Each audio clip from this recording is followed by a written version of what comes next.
धन्यवाद बच्चों, आप लोगों को दिक्कत होती है प्रेजेंट इंडेफिनिट टेंस में। चलिए आज आपको पढ़ाते हैं प्रेजेंट इंडेफिनिट टेंस। पूरे टेंस में प्रतिदिन आपको एक एक टेंस एक एक सेंटेंस पढ़ा करके यूट्यूब चैनल पर अपलोड करने वाला हूं। और यह वीडियो मिलेगी 7:10 पर शाम को। तो आप सभी लोग शाम को 7:10 पर यह वीडियो देख लेंगे। जो भी छोटे छोटे बच्चे हैं जिनको टेंस में दिक्कत होती है, किसी भी क्लास के छोटे बच्चे होते हैं तो उनको टेंस में बहुत दिक्कत होती है। आइए चलिए समझाते हैं आपको टेंस कैसे पढ़ाया जाता है। तो देखिए आज हम लोग पढ़ने वाले हैं प्रेजेंट इंडेफिनिट टेंस।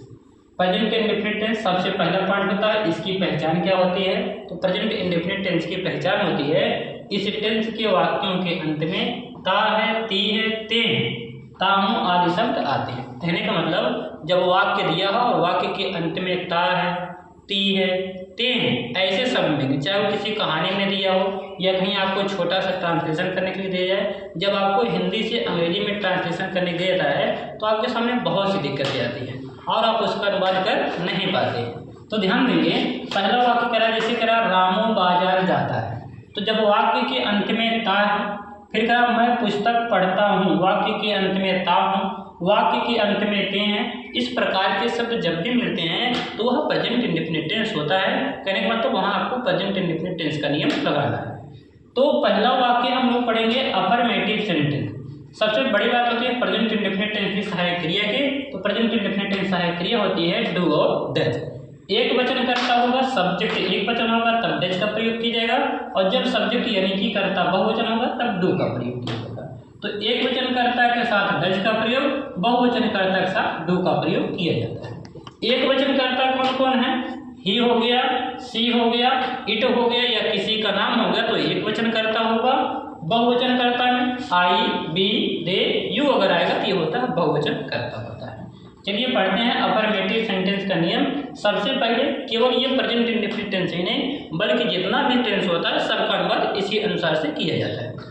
अनुवाद करते समय सबसे पहले लिखा जाता है सब्जेक्ट यानी कि कर्ता। जब अनुवाद करेंगे सबसे पहले सब्जेक्ट लिखेंगे, इसके बाद वर्ब की पहली अवस्था लिखेंगे। वर्ब की पहली अवस्था के साथ यस या यस जुड़ जाएगा। सबसे पहले कर्ता, करते के बाद क्रिया की पहली अवस्था और क्रिया में यस या यस जुड़ जाएगा। तब यस या यस जुड़ जाता है जब सब्जेक्ट यानी कि कर्ता एक वचन होता है। जैसे ये करा एक वचन करता ही सी इट है। जब सब्जेक्ट के रूप में ही सी इट या किसी के नाम का प्रयोग होगा तब क्रिया में यस या यस का प्रयोग किया जाएगा। अगर बहुवचन कर्ता होगा तब क्रिया में यस या यस का प्रयोग नहीं किया जाएगा। तो बहुवचन कर्ता में क्रिया के साथ यस यस का प्रयोग नहीं करेंगे।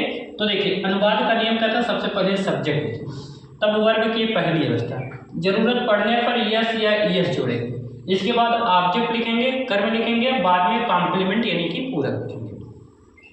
अब जैसे कुछ एग्जाम्पल हमारे पास है, कह रहा रामू बाजार जाता है। तो रामू एक वचन सब्जेक्ट है, जब एक वचन सब्जेक्ट होगा तब क्रिया के साथ यस या इसका प्रयोग किया जाएगा। तो कह रहा रामू बाजार जाता है। अनुवाद करने के लिए सबसे पहले सब्जेक्ट लिखेंगे। सब्जेक्ट कौन है? रामू। तो हो जाएगा रामू जाता है। इसके बाद फर्स्ट वर्ब क्रिया की पहली अवस्था, क्रिया की पहली अवस्था है जाना, गो हो गया।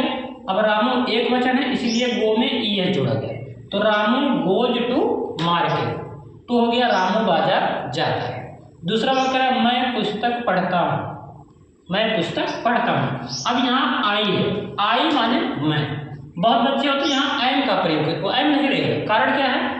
मैं पुस्तक पढ़ता हूँ, वाक्य के अंत में ता हूँ। जब वाक्य के अंत में ता है, ती है, ते है, ता हूँ ऐसे सेंटेंस मिलते हैं तो होता है प्रेजेंट इंडेफिनिट टेंस। अर्थात आपको अनुवाद करना है प्रेजेंट इंडेफिनिट टेंस में। अब प्रेजेंट इंडेफिनिट टेंस हम लिखेंगे सबसे पहले सब्जेक्ट आई, आई माने मैं। इसके बाद वर्ब की पहली अवस्था रीड, रीड माने पढ़ना, आई रीड ए बुक, ये पॉइंट बन गया। फिर करा है आप अपना कार्य करते हैं। अनुवाद करेंगे तो हो जाएगा यू, सब्जेक्ट हो गया यू। अब करना किसके माने? डू, डू माने करना। यू सब्जेक्ट, वर्ब की पहली अवस्था डू, इसके बाद ऑब्जेक्ट क्या हो जाएगा? Your verb. अच्छा यहाँ यू क्या है? बहुवचन है। जब सब्जेक्ट बहुवचन है तब लोग क्रिया में यस या यस का प्रयोग नहीं करेंगे। अगर यही यहाँ पर यू के स्थान पर कोई दूसरा एक वचन करता होता तब डू में ई एस जोड़ा जाता, लेकिन यहाँ यू बहुवचन है इसलिए डू के साथ ई एस का प्रयोग नहीं किया जाता। अच्छा करा आप अपना कार्य करते हैं, तो यहाँ पर हो गया यू माने आप, डू हो गया, डू माने करना, योर माने अपना और वर्क माने कार्य, तो हो गया यू डू योर वर्क। अब बहुत बच्चे नहीं जान पाते हैं कि अपना का अंग्रेजी कैसे कैसे लिखा जाता है।